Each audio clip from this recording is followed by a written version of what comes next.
In today's video, we're going to show you how much more versatile this speed square is and why every roofer needs one.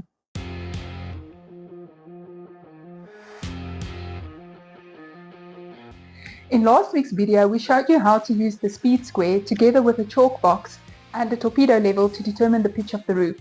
In this video, I want to talk a little bit more about all these different markings on the speed square and when and how to use them. Firstly, let's talk about these numbers. They relate directly to the degree markings on the diagonal of the speed square. These markings are another way to express pitch, which is commonly used in countries like the US, which indicate the pitch as an inch to foot rise. You will see that these numbers are listed at the bottom as common numbers and at the top as hip and valley numbers. And yes, we will use these numbers, but at the end they will be converted to the degrees because this is how we indicate pitch in South Africa. So how to apply this in roofing? So this is very helpful if you're a roofer that wants to create your own roof trusses, or an eager DIYer and you want to build your own roof trusses for a garden shed. What these numbers help you to determine is to create straight plumb cut lines for your rafters at the ridge so that your two ridges join up perfectly, and it will also help you determine the plumb cut for your fascias at the rafter tails. Okay, so let's start off first with the common numbers. So you will use these numbers when you have to determine your cuts for your common rafters. So a common rafter is the only kind of rafter that you will use on a gable-to-gable roof. So in other words, there's no hips or valleys. But if you have got hips and valleys, later on I will show you we will use these numbers, and I'll explain why there's a difference between these two.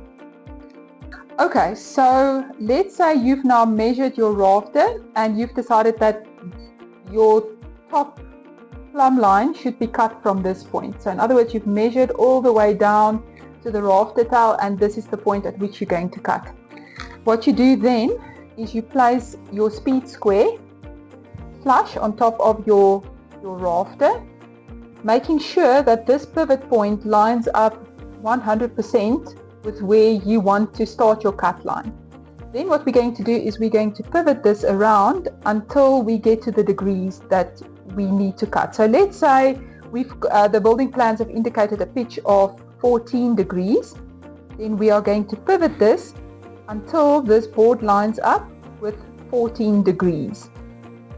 The most important thing to remember is now when you are going to draw your plumb line, please don't do it on this side where the degrees are. You're going to move to this side, draw a straight line, and that is going to become your plumb line for a 14 degree pitch. So in other words, this part is going to be cut away. Okay, so that is how you create your plumb lines for your common rafters, which are these ones. But now you cannot use exactly the same measurements for your hip and valley rafters. And the reason for that is because this sits at an angle, your hip and valley rafters become much longer and they also drop in pitch.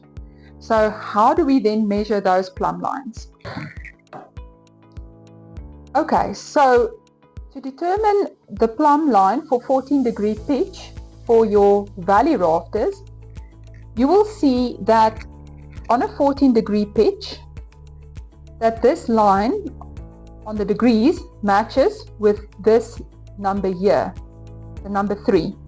So what you're going to do is you are going to find the number 3 that's marked on the top side as well, and then still making sure that your pivot point is in contact. You can then tilt that to 3, and then when you draw your line, you will now have your plumb line for your hip and valley rafters.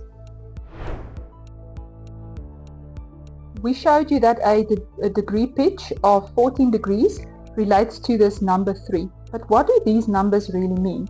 So in the USA, they measure pitch a little bit different. So they will say that a roof pitch means the roof rises 3 inches for every 12 inches of horizontal distance.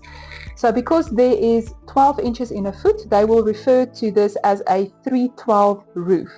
And you'll see that every speed square's got these common rafter conversions. So they will, as an example, tell you that if you have got a 312 pitch, that is a 14-degree pitched roof. But what do you do if you have a degree pitch that's not listed on here? So let's say we are doing a common rafter that is 15 degrees. Not a problem. We can easily draw our line to create our plumb line.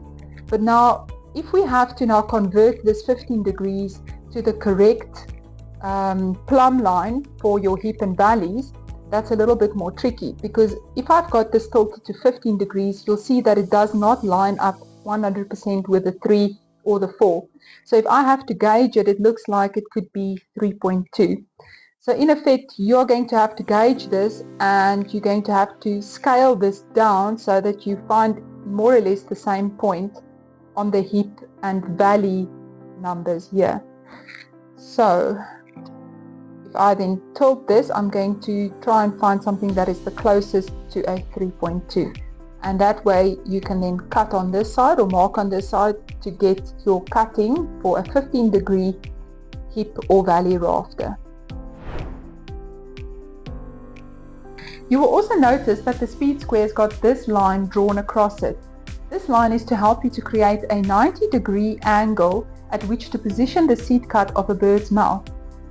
But what is a bird's mouth? A bird's mouth is a specialized cut at the bottom of a rafter. This allows the rafter to sit flatly and securely on top of the wall plate, ensuring stability. In South Africa, this is not standard practice, as most of the trusses are manufactured beforehand and include tie beams that will rest on top of your wall plate. But for those of you that are interested and want to know the method, I will show that to you. Okay, before we get to the bird's mouth, we first would have had to then cut our ridge cut at the top. If you want to, you could have done your tail cut, but that's the most important point. Then from your ridge cut, you're going to measure down on your rafter up until the point where you need to cut it so that it can line up with your wall plate. So this cut we refer to as the heel cut. And to determine where the C cut needs to happen, that's where the speed square comes into play. Okay, we're going to pretend that that was our ridge cut, and we've now measured and we found the point for our heel cut. Okay, so now we've got our plumb line here, and what we're going to do next is to be able to determine the seat cut. We are going to measure this part. That looks to me like it is 14.6 centimeters. Okay, using our little calculator, 14.6. We are going to divide this by 3, divide it up in thirds. And what we want to do is we want to make sure that our seat cut never goes higher than a third from the bottom. Okay, but we're going to measure it from the top, so it's times 2. So that gives us 9.73 centimeters. So using our tape measure,